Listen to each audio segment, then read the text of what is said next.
What's good, everybody? It's your boy, O'Shea Duke Jackson, back at it again with another episode of the Celebrity Junk. A lot of people are very concerned with money and getting to the bag. There's a name for it that I've heard in the last decade. I think you guys call it the bag chasers, which is important. Money is important. I will not disagree. You need to get money. Unfortunately, though, money changes a few things about your life. It doesn't change a lot of the things because it depends on how you get the money. You know, a person that becomes a millionaire that's went to Harvard or went to medical school or went to law school or business school, that person is going to have a different perspective than somebody who got it as a rapper, someone who got it as a porn star, or maybe, depending on who it is, an NBA athlete. All things being equal. Bhad Babie, also formerly known as Cash Me Outside, got her money from pretty much being a caricature of all of the negative stereotypes of Black America for a female. She basically is a white lady that pretended to be what some folks would call a 304. And because she was white, she blew up, made $57 million based on emulating a culture that's very negative in the hood part or ghetto parts of Black America. Okay? Now, making $57 million when you're emulating that lifestyle, what does it equate for you in a relationship? Well, you can say, well, she's white. She can get a good guy. There are plenty of guys out there willing to date her. Really? What lawyer or doctor has a wife of any race that looks and acts like Bhad Babie? Zero. Okay? Zero. None of them. So who does she end up getting with? She gets with a guy by the name of Levon. Now, she posted Levon the other day because Levon was beating her, Levon was pushing her, and all of this, doing all these things. And she's back with him after exposing him as an abuser. She says, well, I just put that out there because I wanted him to know that he needs to change. Now, she just showed she made $57 million on OnlyFans in the last 3 years. And what does it get her? A guy with nothing. A guy that she could have got if she had nothing herself. And now you're back with a guy that you're paying for that's been abusing you. That you equally should have decided to end the relationship. But I'll tell you exactly why she didn't. Because where is she going to go? You see, a lot of women are trying to do a lot of things for the bag, to get money. The problem is, what did you do to get that money? And when you get that money, what are you going to do with it? Well, you're going to use that money to leverage the things that attract people who are terrible. This is why I tell you guys, I don't go around ever with the little money that I have, trying to floss, trying to impress people, because you know what? Those are people I don't want in my life. You know, that's why I don't have a car. I don't have expensive jewelry, because who are the people that I will be attracting to me? Robbers, thieves, 304s, people who are no good. I don't want those people around me. So I don't engage in that particular lifestyle of wearing things like that. But see, when you are in that lifestyle and you put tattoos all over your body and you try to have that, you know, that hood ghetto accent, unfortunately, you're marketing yourself to a certain crowd of people that these are not going to be the people that are going to be adding a lot of value to your life. They're not going to add a lot of intellectual development to you. They're going to be most likely problematic, and all humans are problematic. Don't get me wrong. People that, you know, that are professionals, people are problematic too. Humans are humans, but on average, you're going to get a Levon, a guy that you can literally get. If you had done nothing with your life, you would have got him. I'll be damned if I work every day of my life to get a lady that if I would have done nothing in my life, I could have still got her. Well, what was the point of working hard to get that?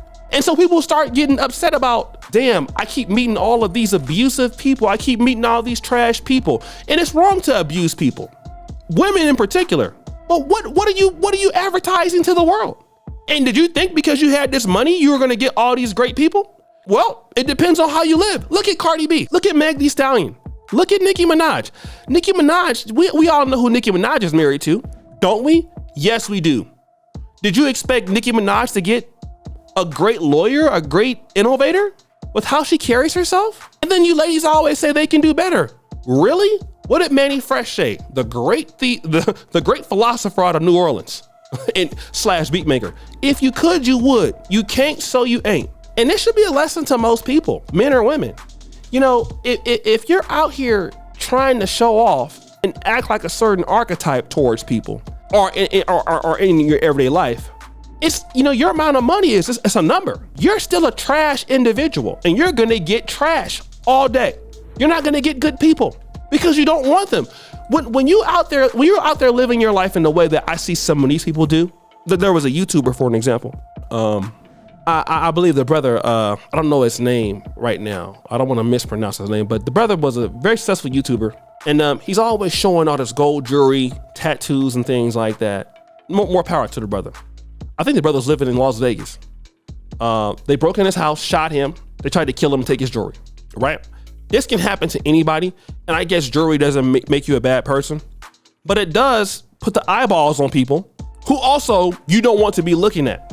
And a lot of times, you know, your attitude, the way you speak, the way you behave, it's also determines on who you're gonna have in your life. And so whenever I hear guys say they want to chase the bag and have money, my question is, why? I mean, I know that you need money to live and pay your rent, but why do you want all this money for? So you can do what? Oh, you want that money to have a lot of cars, a lot of homes to impress people that largely don't give a damn about you so they can kill you and rob you, right? Or do you want to have all of these women who have bad habits that they were just born pretty and attractive, but you had to work hard to be who you are so that they can be in your life because you had to change to get to where you're at? They didn't have to do anything. They were born like that. So when they come into your life with all of their problems and you get them pregnant because you're stupid, and then they put you on child support and take everything that you have, and then you go and watch them go to another guy who has nothing. Was it a fair exchange? Or should you have adjusted like somebody like Jay-Z? You know, Jay-Z made one of the best adjustments I've ever seen in hip hop. Not even just as an artist, but as an individual. When Jay-Z came into the game, he was a bona fide, at least part of the time, according to him, street drug dealer. I think he was mid-level. And Jay-Z did something that a lot of other rappers failed to do. He made a transition, right? A lot of the stuff he was doing before, he stopped. Now Jay-Z's a billionaire. Want to know why? He changed how he moved. That's the difference between him and Dame Dash. Dame Dash is still dusty now. I know Dame is out here in Harlem, people like him. Why is Dame not successful? Because of how Dame moves. It has to be the reason. Jay-Z moves differently. He operates differently. Money comes with a certain level of responsibility. Class comes with a certain level of responsibility, which is why they have rich neighborhoods, which is why they have country clubs and social clubs, okay? That's why there's Jack and Jill. Do you know that entertainers cannot get into Jack and Jill? Jack and Jill used to be so strict. It wasn't even about what you do. What did your father do? And what did your father's fathers do? And what did your father's fathers do? You're a single mom or a single dad? It doesn't matter. You can be a great person. You can't get into Jack and Jill. That was a class thing. It was an association thing. And then people get all this money, new money people, which I mean, I would guess I would be a part of if I had some money. I'm still broke. The problem is you bring too much trash in the game. You don't have any standards in the game. So the people that you come across are bootsy, as we say back in Northern California. And guess what? No matter how much this girl has, she's gonna always have these problems. All the women that got money have those problems. Look at Keke Palmer. Keke Palmer is beautiful, has a lot of money, all of this stuff. Who can she get in her prime? A guy that makes nothing. This is the best she can do. Wanna know why? Look at how she acts. Boom. So guys, what do you think? It's your boy, O'Shea Duke Jackson, back at it again with another episode of The Celebrity Junk. Appreciate your follow. You do subscribe to the bell. We're out.